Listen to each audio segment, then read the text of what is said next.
Ihan alkuun haluan sanoa, että kiitos paljon kaikille, jotka olette tilannut mun kanavan. Teitä on siellä jo yli 400. Kiitos paljon kaikille. Ja mä ajattelin, että mä voisin pikkusen kertoa, että kuka täällä kameran takana oikein on. Vaikka tuntuu jotenkin tyhmältä tehdä tämmönen esittely itsestänsä, mutta ehkä mä voisin jonkun pienen tämmöisen esittelyn tehdä. Elikkä mä oon Jenna, 35V, mulla on 3 poikaa. Benjamin 10 vuotta, hän täytti just tuossa vähän aikaa sitten 10. Sitten Noel 8 vuotta ja sitten pieni Elian 2 vuotta. Perheeseen kuuluu myös mies, kaikkien poikien isä ja sitten 2 kissaa. Ja me asutaan omakotitalossa Porvoossa, 88 rakennetussa sellaisessa. Ostettiin itsellemme sitten semmoinen kiva pieni projekti, jota olen ehkä tässä muutaman kerran matkan varrella miettinyt, että olikohan järkevää. Tälleen näin niin kuin, no silloin meillä oli 2 lasta, mutta 5 vuotta ollaan nyt asuttu tässä talossa. Ja on tullut tosiaan mietittyä muutaman kerran, että olikohan tämä nyt hirveän fiksua sitten ostaa tämmöinen työmaa itsellensä, että ostettiin vanha omakotitalo ja sitten päätettiin alkaa sitä remppaamaan. Niin voin kertoa, että se ei ole aina ollut ehkä ihan helppoa ja tuntuu, että jaksaminen sen kanssa ei välttämättä ole ollut ihan huipussaan tässä nyt pitkään aikaan, mutta yritämme pikkuhiljaa edistää projektia, että vielä on jonkun verran tehtävää. Kun me muutettiin tänne 5 vuotta sitten, me tehtiin kaikki semmoinen pakollinen, että pystyy asumaan, maalattiin, vaihdettiin kaikki seinät, vaihdettiin lattiat, hiottiin lattiat, otettiin siis vanhat laminaatit pois, revittiin sieltä alta muovimatot ja sitten sen alta hiottiin vielä ja laitettiin uudet laminaatit. Oikein kiva semmoinen remonttikesä, se eka kesä, että päästiin muuttamaan. Sitten me revittiin vanha keittiö pois ja sitten tehtiin pohjatyöt itse ja asennutettiin sitten uusi keittiö. Sitten meille tultiin tekemään, ei sentään itse sitä tehty, niin kylppäri. Sauna tehtiin itse. Mitähän muuta? No niin kuin näin, niin asumiskuntoon. Kylppäri ei ollut ihan vielä valmis eikä sauna todellakaan kun muutettiin. Että sitä me tehtiin silloin alkuun pikkuhiljaa, kun oltiin jo muutettu. Mutta niin työtä on riittänyt ja sitten tietysti kaikki pihahommat ja näin edelleen että olisi voinut ehkä helpommallakin päästä. On tällä jälkikäteen tullut mietittyä, että se ei ollut ehkä mikään maailman helpoin ja fiksuin ratkaisu ehkä sillä lailla, että pienet lapset ja remontoitava omakotitalo. Mutta omapahan oli valinta, joten sillä tiellä nyt sitten ollaan. Ja tähän muutama kertoisin. Aloitin tämän YouTube-jutun tosiaan, koska halusin jonkun harrastuksen itselleni. Et aiemmin lapsuudessa ja nuoruudessa mä oon harrastanut muodostelmaluistelua, ja sitten kun se jäi kauan aikaa sitten, niin tuntuu, että mä en oikein löytänyt mitään omaa juttua sen jälkeen. Että on tullut käytyä silloin salilla sen jälkeen, kun lopetin luistelun ja lenkkeiltyä ja tämmöistä, mutta semmoista niinku mitään omaa semmoista juttua ei niinku oikein ole löytynyt, että olisi löytynyt joku uusi harrastus. Ja nyt sitten jotenkin mä ajauduin näihin YouTube-juttuja katselemaan ja innostuin siitä, että hei, tämähän voisi olla niinku kiva juttu ja halusin alkaa itsekin kokeilemaan. Ja mä oon aina tykännyt niinku kuvata ja on halunnut oppia myöskin kuvaamaan niinku paremmin, joten tämä niinku valokuvaaminen silleen niinku kiinnosti. Ja on tykännyt aina niinku kuvata niinku maisemia ja luontoa ja ihmisiä ja näin, mutta sitten se itse niinku kameran edessä oleminen ei ole niin luonnollista ja kivaa ollut koskaan. Joten siinä mielessä vähän mietitytti tämä, että pystynkö mä tämmöiseen ylipäänsä, mutta sitten mä ajattelin, että tämä voi olla ihan hyvä tämmöinen harjoitus myöskin itselle, että pääsee astumaan semmoiselle epämukavuusalueelle tai sen oman mukavuusalueen ulkopuolelle. Ja harjoitella sitä myöskin sen kameran edessä olemista ja semmoista varmuutta siihenkin hommaan, niin tavallaan sekin on sillä ihan hyvä harjoitella semmoisia juttuja, mitkä ei ole itselleni mukavimpia, jotta voisi voittaa itsensä niissä peloissa tai epämukavuuksissa ja ehkä tulla sinuiksi sen homman kanssa sinuiksi. Niin ajattelin, että sekin voisi olla ihan hyvä ja pääsisi samalla harjoittelemaan myöskin sitä.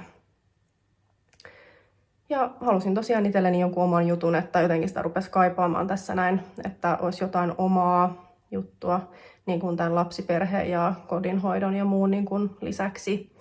Joten sitten päätin rupea kokeilemaan, että miksipä ei, kerranhan täällä vaan eletään, niin miksi en kokeilisi. Ja myöskin se mietitytti, että mitä muuta ajattelee hirveästi, mutta sitten mä ajattelen, että ihan sama. Mä oon miettinyt ihan liikaa elämässäni aiemmin, että mitä muuta ajattelee aina kaikesta.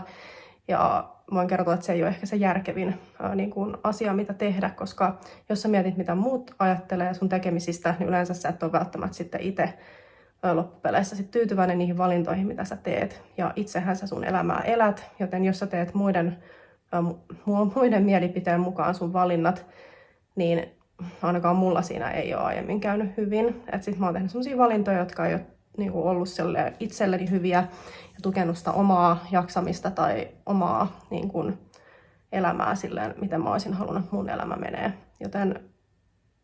Joten kannustankin kaikkia tekemään valinnat sen mukaan, niin kuin, mitä itse haluaa. Koska se sitten loppupeleissä on kuitenkin se, mikä niin kuin, tukee sit sitä sun omaa jaksamista ja sitä, että sun elämä tuntuu susta itsestä mielekkäältä. Joten mä päätin, että miksi mä ajattelisin, mitä muut ajattelee siitä, että jos mä nyt aloitan tekemään tubevideoita. Joten mä päätin, että mä alan tekemään niitä, koska minä halusin kokeilla sitä. Ja nyt on kokeiltu jonkun aikaa ja mun mielestä on tosi kivaa ja haluaisin tehdä enemmänkin. Mutta sitten tulee vaan se niin kuin ajan rajallisuus, että arjessa on lapset ja on kodin hoito ja on remppaa ja on paljon kaikkea koko ajan, niin aika ei vaan riitä niin paljon tähänkään, mitä haluaisi. Mutta sen verran kun ehdin ja jaksan tehdä, niin teen ja olen pyrkinyt siihen, että niin kuin kerran viikkoon saisin yhden videon tehtyä.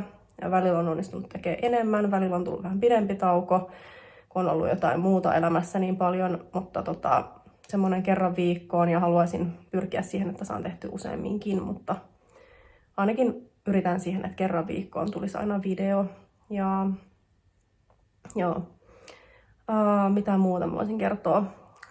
Jotain tämmöinen yksi henkilökohtainen asia ehkä, niin sairastan suolistosairautta. 5 vuotta sitten sain diagnoosin, että 30-vuotiaaksi sain sanoa aina lääkärissä ja näin, kun kysyttiin, että onko mitään perussairauksia tai onko ihan terve, niin sain aina sanoa, että joo, on terve, ei ole mitään. Mutta sitten kun täytin 30, niin sinä vuonna tämä muuttui. Sain haavaisen paksusuolen tulehdusdiagnoosin. Elin silloin aika stressaavaa elämänvaihetta myöskin. Ja sitten mulle puhkesi tämmöinen sairaus. Mutta oikeastaan se oli helpotus, että silloin sai sen diagnoosin ja sai siihen hoidon. Ja mä en oikeastaan silloin sitä edes tajunnut, että se on sitten mun loppuelämän vaiva tai riesa, että se kulkee koko elämän mukana. Ja se voi pahentua. Mulla se ei ole mistään pahimmasta päästä vielä tällä hetkellä ollut, että se voi pahentua, se voi levitä niin kuin koko suolistoon, se voi altistaa niin kuin suolistosyövälle, kun sulla on tämmöinen suolistosairaus ja niin edelleen, ja se aiheuttaa elämään niin kuin ikävyyksiä, vatsakipuja ja kaiken näköistä semmoisia vatsavaivoja ja väsymystä, vatsan turvottelua, kaikkea tämmöistä niin kuin, ainakin mulla. Tietysti ihmisillä on niin kuin erilaisia vaivoja siitä, mutta en mene nyt tähän suolisairauteen sen enempää tässä, mutta tämmöinen niin kuin on itselläni ja on vähän muitakin juttuja sitten sen jälkeen siunautunut, että enää en voi sanoa olevani perusterve, mutta pyrin siihen, että elämässä niin kuin yrittäisin keskittyä kuitenkin siihen, mitkä on niin kuin hyviä asioita, mitkä on hyvin, vaikka se ei aina ole helppoa, niin pyrkii siihen, tai mä oon yrittänyt tässä viimeisen 2 vuoden aikana opetella hirveästi olemaan niin kuin elämässä läsnä, niin kuin nauttimaan elämän pienistä asioista, koska silloin kun sä näet niitä pieniä asioita ihan tyyliin, vaikka esimerkkinä nautit sun aamuteestä tai kahvista, mitä ikinä juotkaan, jos juot tommosia, niin nautin esimerkiksi minäni aamuteestä. Sitten kun mä käyn kävelyllä, niin mä yritän nauttia siitä, mitä mä siellä näen, että mä keskittyisin siihen läsnä olemiseen. Että näkisin, niin kun kuuntelisin linnun laulua, puron solinaa, aurinkoa, puita katselisin ja näin, että niin kuin yrittää katsoa niin kuin keskittyy siihen läsnäolemiseen, eikä siellä sitten murehdi ja märehdi kaikkia muita elämän asioita, vaan yrittäisi keskittyä siihen läsnäolemiseen. Niin musta tuntuu, että sen avulla, kun mä rupesin käymään enemmän luonnossa ja niin kun keskittymään elämässä pieniin hyviin asioihin, niin se on ainakin auttanut itseä tosi paljon siinä niin kun arjessa jaksamisessa. Ja siihen mä oon pyrkinyt. Toki aina on niitä hetkiä ja päiviä, kun tuntuu, että kaikki katuu päälle ja sairastelut ja kaikki niin kun ottaa niin koville ja on kipuja ja kaikkea, että tuntuu, että se niin kun, on vaikea silloin yrittää muistaa niitä hyviä asioita elämässä, mutta sitten kun kuitenkin niitäkin on, kun vaan osaa katsoa niitä asioita, niin sitten sen kun muistaa, niin tuntuu, että se auttaa tosi paljon elämässä. Mut joo, en tiedä mitä mä muuta nyt tähän kertoisin sitten vielä, mutta toivoisin myöskin, että voisitte laittaa vaikka tämän videon kommenttikenttään jotain toivomuksia, jos teillä on jotain toiveita siitä, että mitä videoita mä tekisin jatkossa. Ainakin mä oon huomannut, että nämä ruokaostosten esittelyvideot on ollut suosittuja, ja niitä toivotaan, tulee tykkäyksiä. Ja näin, että niitä tuun jatkossakin tekemään, jos ne kiinnostaa kerta, mutta olisiko jotain muitakin videoita, mikä mahdollisesti kiinnostaisi, tai saa laittaa niin kuin videoehdotuksia vaikka tuonne kommenttikenttään. Ja myöskin voi laittaa vaikka Instagramiin, mulla on myös Instagram, en ole nyt vielä hirveästi päässyt siellä vauhtiin, koska aika on rajallinen tehdä näitä juttuja, mutta Jenna Veronika 2 J:tä alkuun ja 2 A:ta loppuun, niin on Instagramissa mun tilin, voi ottaa myös siellä sitten seurantaan, jos teiltä löytyy Instagram, niin saa laittaa sielläkin seurantaan. Ja sinne voi myöskin lähettää sitten viestiä vaikka ehdotuksia näistä YouTube-videoistakin, jos haluaa. Tai sitten laittakaa tonne alle, jos tulee jotain ehdotusideoita, että mistä haluaisitte, että teen videoita. Mut joo. Ei tuu nyt mieleen sen enempää. Niin tosiaan kissojen nimet en maininnut, niin on Liinu ja Luka. Liinu on, täyttää 15 vuotta tänä kesänä ja sitten Luka täyttää 13. Semmoiset kisut meillä on myöskin tosiaan perheessä. Ja koko elämäni mulla on ollut koirakuume.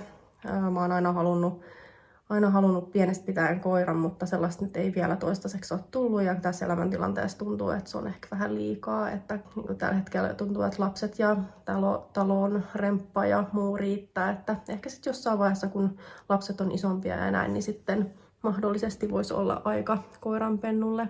Tai sitten ei. Aika näyttää sitten sen, mutta joo, semmonen pieni esittelyvideo nyt tähän väliin. Niin ja pojat käski sanoa, että tehdään sitten joku yhteisyllätys, tämmönen spessuvideo, kun tulee 500 tilaajaa, joten tilatkaa kanava, niin tulee poikien kanssa sitten 500 tilaajan spessuvideo. Ja muutenkin on tulossa heidän kanssa videoita. He haluaisi myöskin kovasti heitä kiinnostaa tämä YouTube-juttu, niin tehdään mun kanssa yhdessä jotain videoita, joten niitäkin on tulossa. Mutta pidemmittä puheitta, niin kiitos paljon kun olette seurannut ja seuratkaa jatkossakin. Tulkaa katsomaan videoita ja laittakaa kommentteja, ottakaa tilaukseen kanava. Ja me nähdään sitten seuraavalla videolla. Moi moi!